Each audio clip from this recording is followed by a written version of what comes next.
ഈ ലേസിച്ച് എവിടെ പോയി കിടക്കുന്നു? കാശ് കൃത്യമായിട്ട് വേണം, എന്നാ ആ ആത്മാർത്ഥ ജോലിയിലില്ല.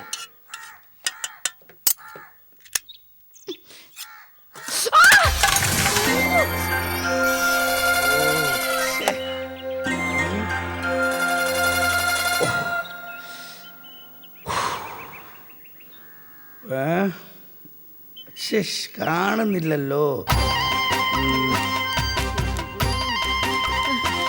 എന്തോ അവള് വന്നില്ലേ?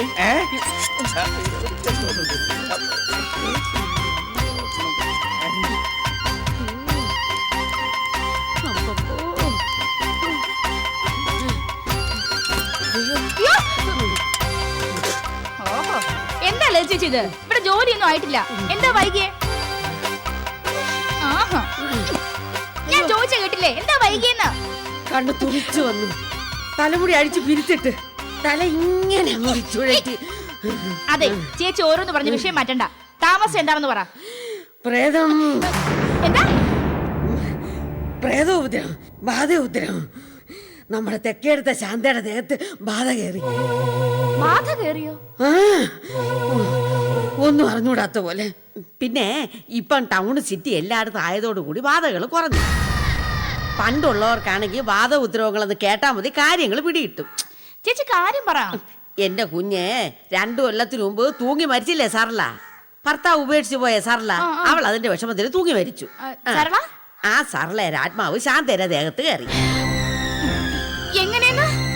ഇപ്പോഴത്തെ പിള്ളേർക്ക് ബാധ കയറണ എങ്ങനെയെന്ന് പോലും അറിഞ്ഞൂടല്ലോ എന്റെ ഭഗവാനെ. കാലം പോയ പോക്കെ എന്റെ കുഞ്ഞെ, ദുർമരണം സംഭവിച്ചവരുടെ ആത്മാവ് മോശം കിട്ടാതെ ഇങ്ങനെ അലഞ്ഞു നടക്കും. കാലം എത്താതെ എടുത്ത ജീവനല്ലേ, അങ്ങ് പരലോകത്തും പ്രവേശനം ഇല്ല. ശരീരത്തുനിന്ന് വിട്ടും പോയി. ആത്മാക്കളുടെ ലോകത്തോട് കേറാനും പറ്റണില്ല. എന്ത് ചെയ്യും? എന്ത് ചെയ്യും? അലയും, ഭൂമിയിൽ കിടന്നലയും. വെറുതെ അലയല്ല, തഞ്ചം പാർത്ത് അലയും. തഞ്ചം പാർത്തോ? എന്ന് വെച്ചാ തക്കം പാർത്ത്. ആത്മാവിന് താമസിക്കാൻ ഒരു വീട് വേണ്ടേ? എന്ന് വെച്ചാ ശരീരം വേണ്ടേ?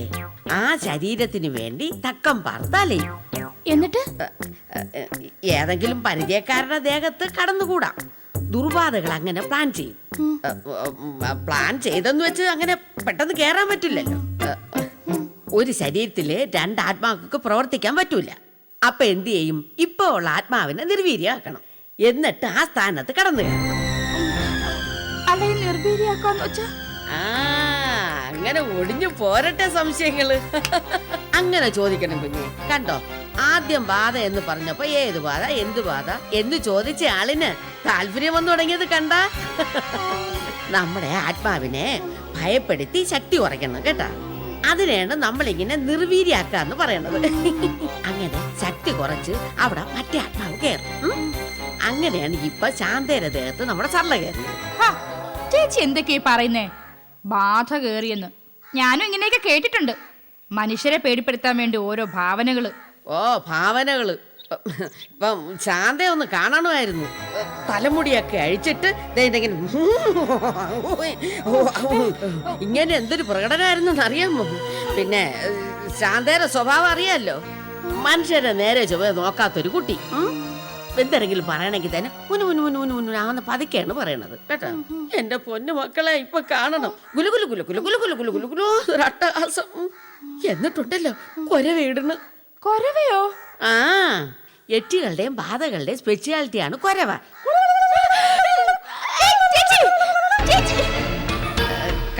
കണ്ടോ പേടി വരണ കണ്ട.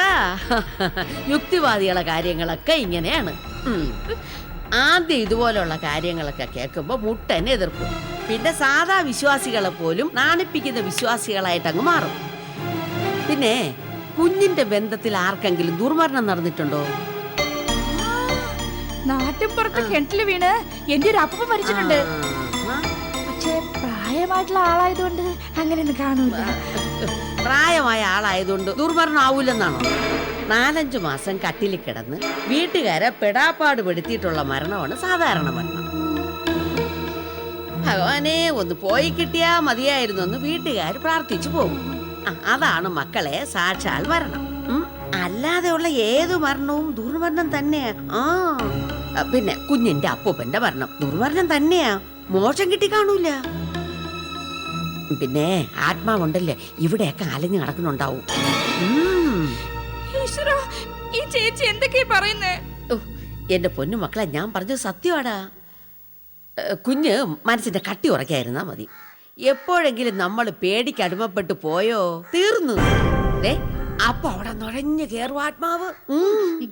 ആ ത്രിസന്ധ്യ നേരത്ത് വീടിന്റെ വടക്കു വശത്ത് ഒറ്റയ്ക്ക് നിക്ക കേട്ടാ. കാല് കഴിയുമ്പോ ഉപ്പൂറ്റി നനയാതെ ഇരിക്കുക കേട്ടാ. ഒന്നും ചെയ്യാതെ വെറുതെ ഇങ്ങനെ ആലോചിച്ചിരിക്കുക. പിന്നെ കറുത്ത പട്ടി വരുമ്പോ നമ്മൾ പേടിച്ചു പോവുക കേട്ടാ. ഇങ്ങനെയുള്ള അവസരങ്ങളിൽ ആത്മാവ് പതക്കാത്ത കരുക്കളയും. പിന്നെ 21ാം നൂറ്റാണ്ടിലല്ലേ പ്രേതം ഒന്ന് ചുമ്മാ ഇരി. എന്ത് 21ാം നൂറ്റാണ്ടിൽ എന്ത് കൊമ്പുണ്ടാ?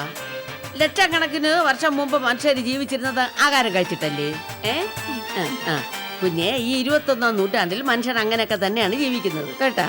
പണ്ട് സന്തോഷം വരുമ്പോ ചിരിക്കും, സങ്കടം വരുമ്പോ കരയും. ഇപ്പോഴും അതിനെന്തെങ്കിലും മാറ്റം വന്നിട്ടുണ്ടോ? ഇല്ലല്ലോ. പിന്നെ പണ്ട് മുണ്ടുടുത്തവർ ഇപ്പൊ പാൻറ് ഇടണം, സാരി ഉടുത്തവർ ചുരിദാർ ഇടണം. മാറ്റം വന്നത് ഭൗതിക കാര്യങ്ങൾക്ക്, അടിസ്ഥാന കാര്യങ്ങൾക്കൊന്നും മാറ്റം വന്നിട്ടില്ല എന്റെ മക്കളെ. ചേച്ചി ചുമ്മാ ഓരോന്നും പറയാതെ. പണ്ട് മുണ്ടുടുത്തവർ ഇപ്പൊ പാൻറ് ഇടണം, സാരി ഉടുത്തവർ ചുരിദാർ ഇടണം. മാറ്റം വന്നത് ഭൗതിക കാര്യങ്ങൾക്ക്, അടിസ്ഥാന കാര്യങ്ങൾക്കൊന്നും മാറ്റം വന്നിട്ടില്ല എന്റെ മക്കളെ. ചേച്ചി ചുമ്മാ ഓരോന്നും പറയാതെ. ചുമ്മാ ഇരി മക്കളെ, ഞാന് സത്യമാണ് പറയുന്നതല്ല കേട്ടാ. ഒറ്റയ്ക്കിരിക്കുമ്പോഴൊക്കെ ഉണ്ടല്ലോ ഒരു കരുതൽ എപ്പോഴും വേണം. പേടി വല്ലതും വരുന്നെങ്കിൽ ഒരു ഇരുമ്പിന്റെ തുണ്ടെടുത്തിട്ട് കയ്യിൽ ഇങ്ങനെ ഉറുക്ക പിടിക്കണം കേട്ടാ. ഇങ്ങനെ പിന്നെ ഭക്തിപരമായി ബുക്ക് എടുത്തിട്ട് നന്നായിട്ടൊന്ന് വായിച്ച് പഠിക്കണം. പിന്നെ മറക്കാതെ തലേണയുടെ അടിയിൽ ഇത്ര ഒരു ഉണ്ട കറുത്ത കരിക്കട്ട എടുത്ത് തലയ്ക്ക് വെക്കണം. തലേണയുടെ അടിയിൽ കരിക്കട്ട വെക്കാനോ? എന്റെ പൊന്നെ, അതൊരു നല്ല ഔഷധമല്ലേ. പിന്നെ ഞാനൊക്കെ കുഞ്ഞായിരുന്നപ്പോ ഉണ്ടല്ലോ ഞങ്ങൾ അമ്മൂമ്മ പറഞ്ഞു തന്ന പ്രതിവിധിയാണ് മക്കളെ. പിന്നെ ഈ ഗ്യാസ് അടുപ്പൊക്കെ വന്നതിന് ശേഷം കരിക്കട്ട കിട്ടാൻ പാടാണ്. അതുപോലെ പിന്നെ ഉണ്ടല്ലോ ഇത് വിടരുത്. പിന്നെ ഇങ്ങനെ കുടിനീര് ഇറക്കരുത് കേട്ടാ. പിന്നെ തെക്കോട്ട് നോക്കി തല വെക്കരുത്. പിന്നെ കിടക്കുമ്പോ നമ്മളെ തല ഇങ്ങനെ പൊക്കി വെക്കാൻ പാടില്ല, മനസ്സിലായ? പിന്നെ ആഹാരം കഴിക്കുമ്പോ ഈ എച്ചിൽ അവിടെ അവിടെ ചവറ് പോലെ ഇങ്ങനെ നുള്ളിപ്പറക്കിയിടാൻ പാടില്ല. ഇതൊക്കെ നമ്മൾ പ്രത്യേകം ശ്രദ്ധിക്കേണ്ട കാര്യങ്ങളാണ്. ഇതൊന്നും ആരും ശ്രദ്ധിക്കാറില്ല. ചേച്ചി ജോലി തീർക്കാൻ നോക്ക്, തുണി കുറച്ചധികം അലക്കാനുണ്ട്. ഓഹോ, എന്നാലും ആ ശാന്തേരെ തല ചുഴറ്റിയുള്ള ഒരു കുഞ്ഞിന്റെ അപ്പു ആളെങ്ങനെയായിരുന്നു? ചേച്ചി ജോലി ഞാൻ തുണിയൊക്കെ എടുക്കട്ടെ. ഓ ഓ ഓ